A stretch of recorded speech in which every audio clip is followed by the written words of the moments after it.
Welcome to Tenor Tech, where I solve the problems you didn't even know you had. You start by preparing accounts and clearing immediate blockers. Create each Roblox account now using different emails and strong passwords. This prevents lockouts.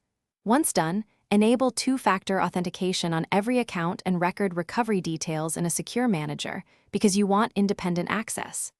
Make sure each account has a clear role, play, testing, purchases, so you avoid permission conflicts later. Finally, sign into one account first. Confirm email, then sign out and repeat. This sequential approach reduces verification hassles. Next, you manage sessions and devices so multiple accounts run smoothly.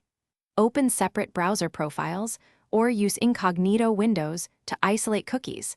This allows concurrent logins without conflicts. If you need simultaneous play, use different devices or the Roblox app plus a browser. Ideally one account per device to avoid session overrides. Use a reliable password manager to fill credentials quickly and securely, because repeating manual logins invites mistakes. Once you have one stable setup, test switching between accounts to confirm session persistence. Finally, handle transactions, moderation, and troubleshooting with care. When buying items or Robux, log into the correct account first, and avoid sharing a single payment method across accounts to prevent charge disputes. Use groups and defined roles for collaboration. Assign one account as an admin and the others as testers to keep actions auditable.